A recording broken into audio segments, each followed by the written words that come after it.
Bonsoir tout le monde. Bonjour. Salam alaikum. Maratan ukhra fi fada ulum al-hayt wal ard. Yom inshallah, on va entamer donc la leçon concernant les lois statistiques de la transmission des caractères héréditaires chez les organismes diploïdes. Les dernières leçons, on a déjà eu l'occasion de voir comment la méiose et la fécondation arrivent à diversifier les phénotypes d'une génération à l'autre. Yom inshallah, les modes de transmission de ces caractères héréditaires depuis la génération parentale jusqu'à la génération fils. Donc pour commencer la leçon, il est nécessaire de rappeler quelques notions, à commencer par la notion de gène. Alors le gène, en fait, c'est quoi? C'est tout simplement une portion d'ADN qui occupe un locus sur un chromosome. Ce que je sous-entends par locus, c'est l'emplacement qu'occupe le gène. L'allèle, par contre, il fait allusion à une des versions parmi d'autres d'un gène. En effet, un même gène peut avoir plusieurs versions alléliques. On verra tout ça, Inch'Allah. Chez les organismes diploïdes, rappelez-vous, le gène possède deux versions alléliques, puisque chaque chromosome possède son homologue. Un chromosome issu du père et un issu de la mère. Et par conséquent, chaque gène se retrouve avec un double exemplaire. Les deux versions ne sont pas nécessairement identiques. Alors la représentation des loci des versions alléliques présentes chez une souche pour un gène donné fait allusion au génotype de cette souche pour le gène en question. Donc le génotype, nous pensons à ces deux versions alléliques en rapport avec un gène. Exemple, il a donné l'exemple d'un gène avec deux versions alléliques grand A et petit a. Chaque combinaison binaire on peut constituer avec le couple d'allèles. Donc, شحال من génotype en fait. Nous pouvons avoir une telle combinaison. Les deux chromosomes homologues ont apporté chacun la même version allélique. Remarquez que les deux versions occupent le même locus. Ou encore, ça peut être petit a. Donc, les deux chromosomes homologues, l'un du père et l'autre de la mère, ont apporté la même version allélique pour ce gène. Mais on peut aussi tomber sur une troisième combinaison, à savoir grand A, petit a. Donc, on vous demande de représenter le génotype. Rappelez-vous qu'on fait allusion spécialement aux versions alléliques de gènes. N'oubliez pas que ce génotype, les deux, en fait, remarquez que les deux versions alléliques sont identiques. Là, on parlera de souche homozygote, ou tout simplement souche pure. Par contre, notez que les deux versions alléliques apportées par les deux chromosomes homologues ne sont pas les mêmes. Et on parle donc d'hétérozygote ou encore souche hybride. N'oubliez pas que le génotype se manifeste en fait par un phénotype et ce phénotype peut être écrit de la façon suivante. Si l'allèle grand A s'exprime seul, on va noter donc entre crochets grand A, faisant allusion donc au phénotype déterminé par l'allèle grand A. Si c'est petit a qui s'exprime, on mettra entre crochets l'allèle petit a. Si c'est les deux allèles qui se sont exprimés dans le cas de dominance, et on va noter donc grand A, petit a entre crochets. N'oubliez pas que le troisième phénotype n'est pas la conséquence de l'apparition d'un troisième allèle, mais c'est tout simplement la rencontre des deux allèles chez un hétérozygote a permis d'avoir un troisième phénotype. Nous nous intéressons spécialement dans notre cours à la génétique mendélienne, génétique formelle. En fait, cette génétique s'intéresse au mode de transmission d'un caractère sous la dépendance d'un gène, c'est le cas du monohybridisme, ou de deux caractères sous la dépendance de deux gènes, chacun des caractères est sous la dépendance d'un gène, donc on parle de l'hybridisme. Là, on va se limiter donc à ces deux cas de monohybridisme, cas de l'hybridisme. Il est tout à fait normal de s'intéresser, comme c'est le cas pour toute étude scientifique, de déterminer l'outil de la génétique formelle. En réalité, ce que vous allez trouver devant vous, ce sont juste les résultats des croisements expérimentaux.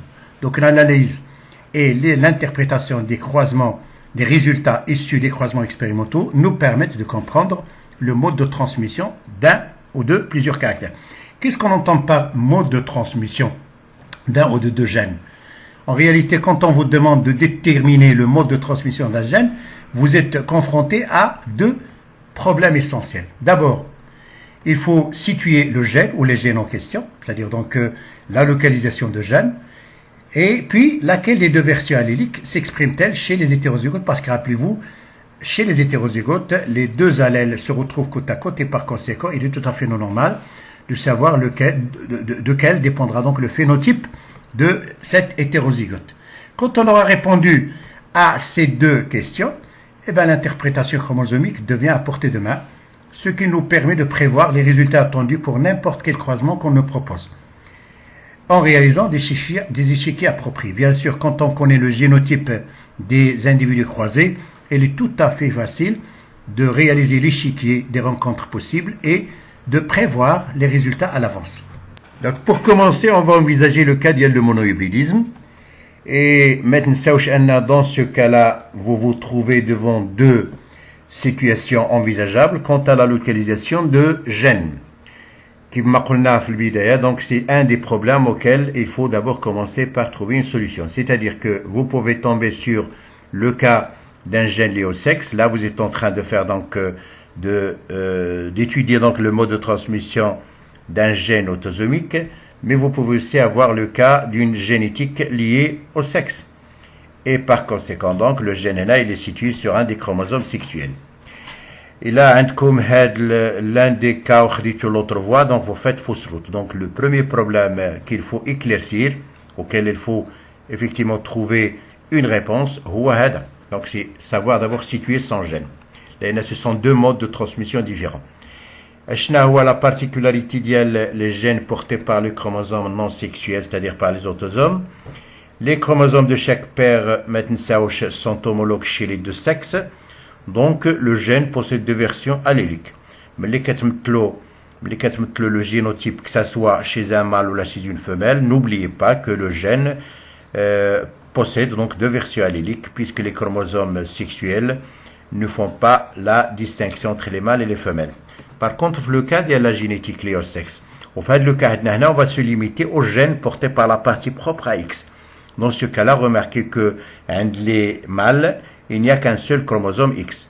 Et par conséquent, le gène ne possède qu'une seule version allélique. Chez les femelles, par contre, les deux chromosomes X homologues, donc ils ont la même version deux fois. Donc, comment peut-on valider l'une des situations? La première question auquel il faut prendre. Rappelez-vous que la voie le gène lié au sexe, est généralement verrouillée. Si on ne vous donne pas d'indication au départ, donc ne prenez pas cette voie. Les résultats des deux croisements inverses entre deux souches pures, différents par un caractère, peuvent nous permettre de valider une des situations. Des fois, un seul de ces croisements suffit. Donc, quand on réalise un croisement entre deux souches pures, les résultats peuvent nous guider quant au chemin à prendre.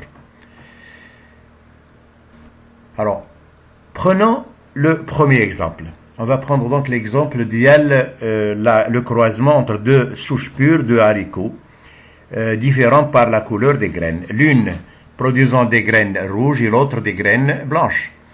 On obtient en F1 une première génération hybride composée uniquement de plantes produisant des fleurs, plutôt des graines rouges. Le premier constat à faire. Remarquez que la première génération déjà, il montre donc des plantes toutes produisant des graines rouges, soit donc une génération dite homogène ou uniforme. Cela nous renvoie la première loi de Mendel. C'est la loi d'uniformité de la génération hybride. La loi, elle est appliquée dans ce cas. Ceci confirme la pureté des parents, d'une part, mais aussi, ça nous permet d'envisager le cas d'un gène autosomique. Autre constat à faire, remarquez que le phénotype de la F1 n'est pas un phénotype nouveau. C'est le phénotype rencontré déjà chez l'un des parents, ici en l'occurrence P1. P2 aura légué à la descendance l'allèle codant pour la couleur blanche et pourtant cet allèle ne s'est pas exprimé la première génération. Cela veut dire tout simplement que vous avez affaire à un cas de dominance. Ici, le caractère rouge est dominant. On va symboliser l'allèle par le grand R et l'allèle codant pour la couleur blanche est symbolisé par petit b. La symbolisation, c'est très important parce qu'il va nous faciliter la tâche lors de l'interprétation chromosomique. Mais n'oubliez pas que les symboles, on vous les impose. Ne choisissez jamais des symboles personnels parce que le correcteur OA, il est stéréotypé donc sur, sur les symboles proposés.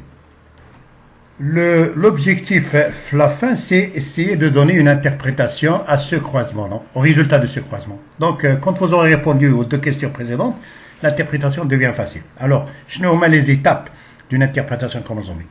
Il faut d'abord rappeler les phénotypes des parentaux. Donc, les phénotypes de P1, P2. Rappelez-vous qu'une des plantes produit donc des graines rouges symbolisées par guerre, donc entre crochets. Petit b entre crochets. N'oubliez pas que le symbole faisant allusion à l'allèle, quand on le met entre crochets, nous ne parlons plus de l'allèle, mais nous parlons de phénotype. Je nomme les génotypes appropriés. N'oubliez pas que les parents sont de race pure.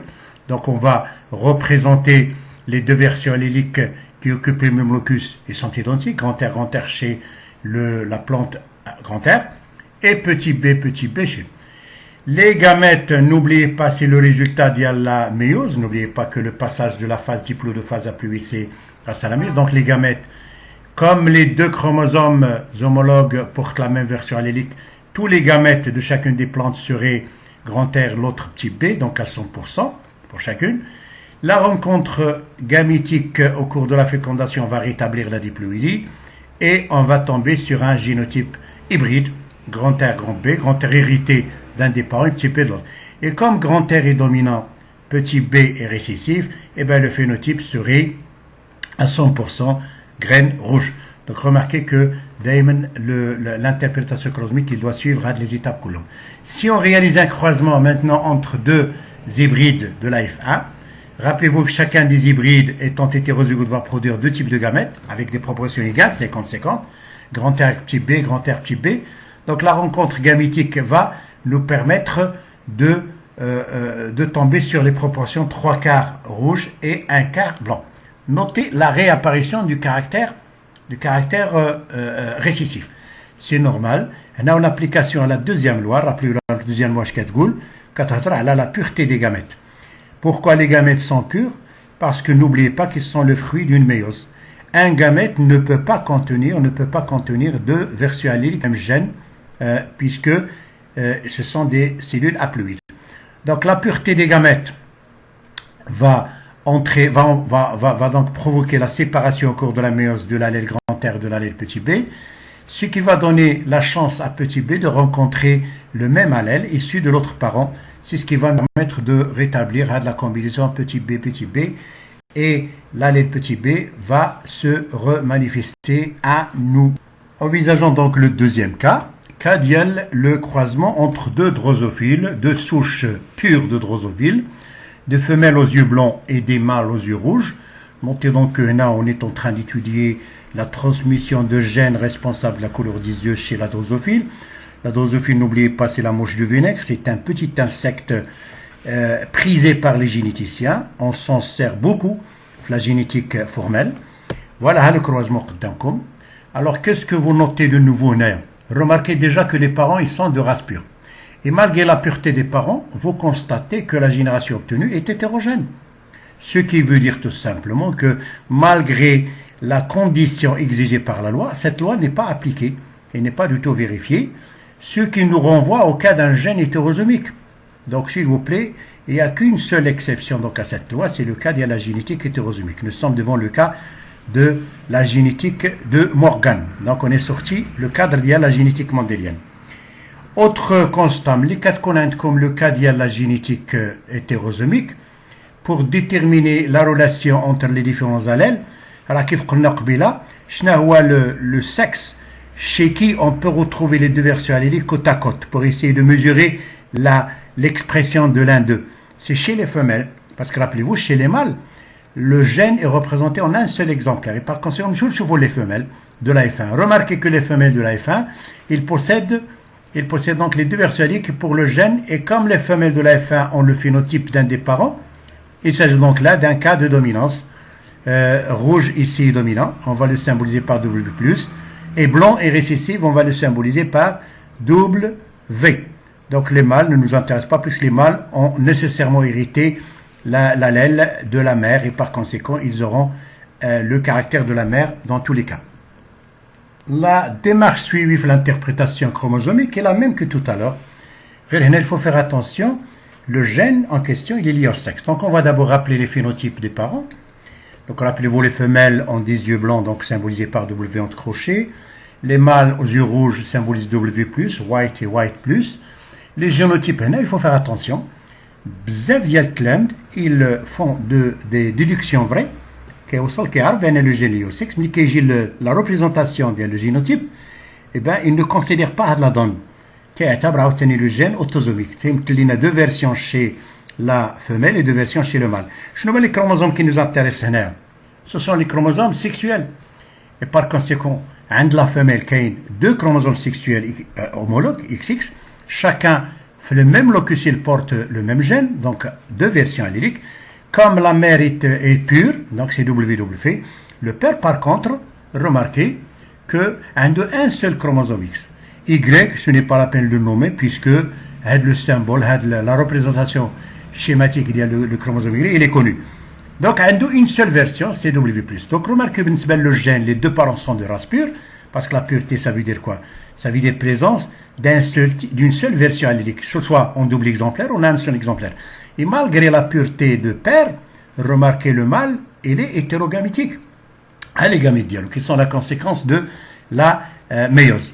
La femelle, elle est homogamétique, il n'y a pas de problème, il va produire un seul type de gamètes. Tous les gamètes dialogues, ils confirment le chromosome X avec la même version allélique, c'est W, donc 100% W. Par contre, le mâle, malgré sa pureté pour le gène, pour le caractère, remarquez, il est hétérogamétique. Il va produire deux types de gamètes avec des proportions de 50-50. N'oubliez pas que les spermatozoïdes qui ont le chromosome Y, ce sont aussi des gamètes susceptibles de rencontrer l'ovule. Donc, les rencontres possibles, si on réalise le Shiki, les gamètes de la femelle, il est homogamétique, les gamètes de le mâle, X, W plus et Y. Si X et X se rencontrent, ça va nous permettre d'obtenir deux femelles.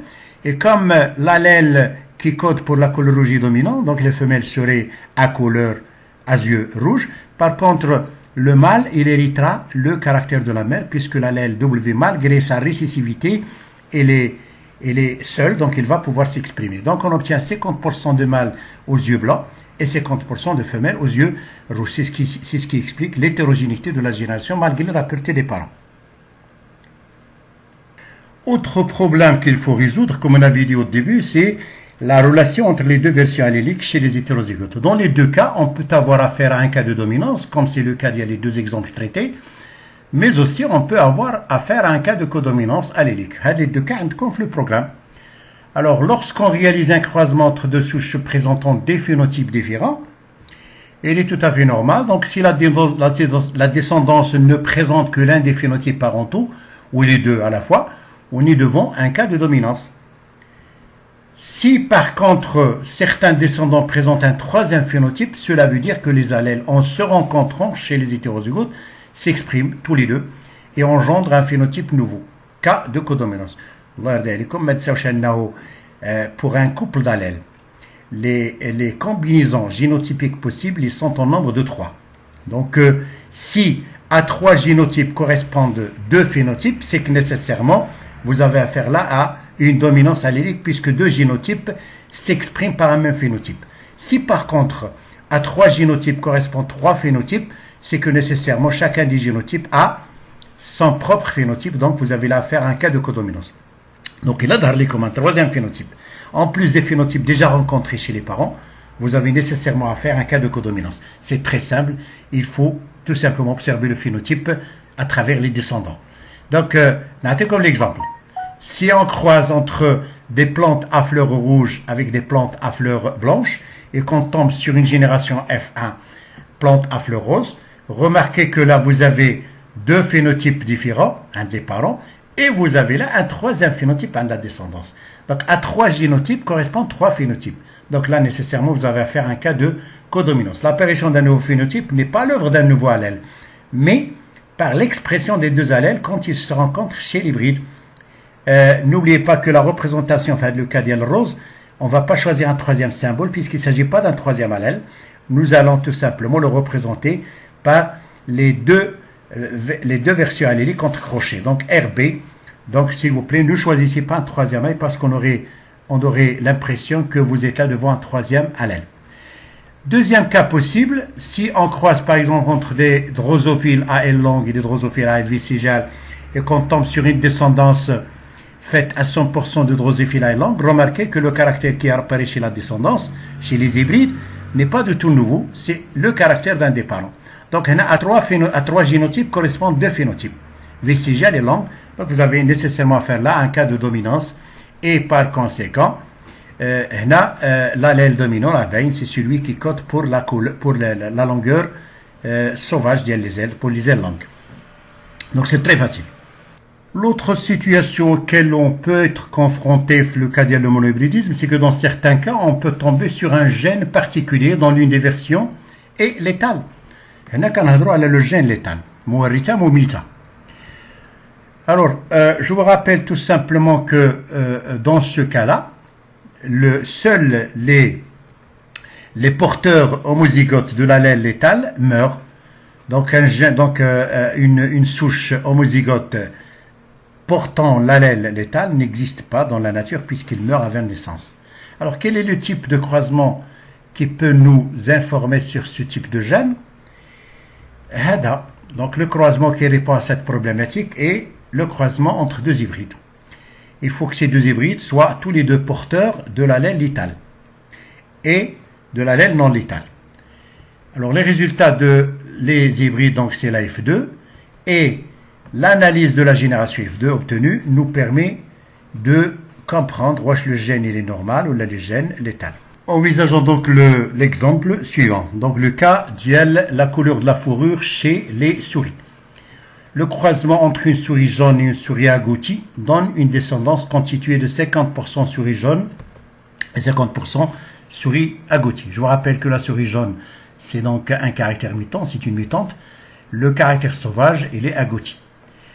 Le croisement entre des souris jaunes donne 100 souriceaux, dont 66 jaunes et 34 agoutis. Alors, qu'est-ce qu'on peut remarquer déjà pour le premier croisement? Notez bien que la génération obtenue est hétérogène. Alors, comment on peut expliquer l'hétérogénéité de la première génération? Tout simplement par le fait qu'un des parents est hétérozygote. Si vous n'avez aucune idée sur le génotype des parents et que vous tombez sur une génération hétérogène, n'allez pas directement vers le cas le gène lié au sexe. Non. La façon la plus simple qui nous permet d'expliquer l'hétérogénéité de la première génération si on n'a aucune idée sur les génotypes parentaux, c'est que l'un des parents ou les deux sont hétérozygotes. Donc l'un des parents est hétérozygote, sauf qu'on n'est pas capable de déterminer lequel. Par contre, il achète le deuxième croisement, vous remarquez la réapparition du caractère agouti. Le caractère qui ne s'était pas manifesté chez les parents, puisque les parents étaient de couleur jaune, il se remanifeste à nouveau, ce qui prouve que c'est un caractère récessif. On va donc le symboliser par J et J+, pour le caractère dominant qui est jaune. Et par conséquent, il a le premier croisement. D'abord, on est sûr et certain que le parent qui est à l'origine de l'hétérogénéité de la première génération, le premier croisement, voit le jaune. C'est lui qui est hétérozygote. Et par conséquent, J+, il est dominant. Si on essaie donc maintenant de donner une interprétation chromosomique à ces deux résultats, je vous d'abord le premier croisement. C'est la même chose, on va rappeler les phénotypes des parentaux. Donc, souris jaune, souris agoutie. Les génotypes, n'oubliez pas qu'on avait conclu que la souris jaune, elle est hétérozygote, donc deux versions alléliques différentes. Et homozygote pour J. La souris jaune, il va engendrer deux types de gamètes. L'autre, par contre, si on réalise l'échiquier de la descendance, vous tombez donc sur deux phénotypes, soit J+, et J a des proportions de 50-50. Il a par contre le cas de le deuxième croisement. Notez que les deux parents sont hétérozygotes, puisqu'ils ont engendré donc des souris agoutis. Donc chacun a engendré deux types de gamètes. Si on réalise l'échiquier de la descendance, notez bien que nous tombons sur des proportions d'IL 75% attendues d'IL les souris jaunes et 25% souris agoutis. Or, comme on nous signale expérimentalement, on a obtenu 66 sur 100, ce qui veut dire 66% de souris jaunes et 34% de souris agoutis. Vous remarquez donc qu'il n'y a pas une correspondance entre les résultats expérimentaux et les résultats attendus. On s'attendait à 75% de souris jaunes et on en obtient 66, soit donc un manque de 10%. Et n'oubliez pas que nous sommes en train de parler des êtres vivants. Ce qui est en mesure de faire disparaître un être vivant qui théoriquement est possible d'être obtenu et n'est pas obtenu réellement, c'est la mort. Ça veut dire que parmi les souris jaunes, on a pratiquement 10% de mortalité avant naissance. Ça veut dire que le gène il est létal. Donc les individus ça n'existe pas. Ce qui nous donne en fait 3 opportunités au lieu de 4. 2 tiers d'IL jaune et 1 tiers d'IL agouti, soit donc 66% et 34%.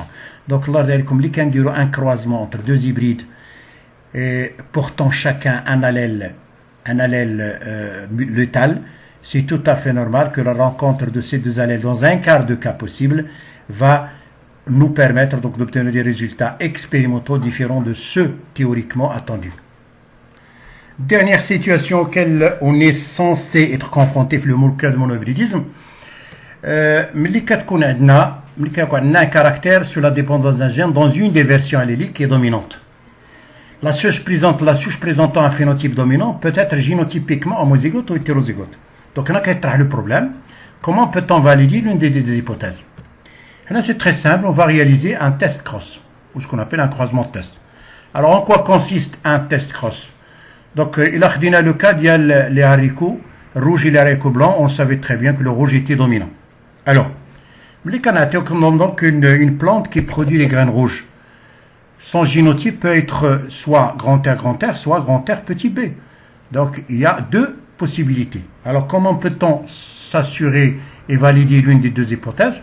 On va le croiser avec une plante à caractère récessif, dont on est sûr et certain qu'elle est homozygote, puisque le caractère récessif ne se manifeste jamais chez un hétérozygote. Donc, il y a comme 2 possibilités. Soit que vous tombez sur une génération homogène, donc là, en application de la loi d'uniformité de la génération hybride, on peut affirmer que les 2 parents sont de race pure, et par conséquent, le génotype à propriété là de la plante, c'est grand R, donc il est pur. Si, par contre, on tombe sur une génération hétérogène, cela veut dire tout simplement que la souche ayant le phénotype dominant est hétérozygote, et par conséquent grand R petit b, pardon. Donc voilà, j'aurais éclairci toutes les situations possibles dans le cas de la transmission d'un caractère sur la dépendance d'un gène. Le prochain cours, Inch'Allah, sera réservé donc au cas de dihybridisme. Je vois les situations qui concernent donc ce cas de dihybridisme. Et j'espère donc vous avoir été, là encore une fois, d'une utilité. Je vous souhaite une bonne réussite et à la prochaine, Inch'Allah.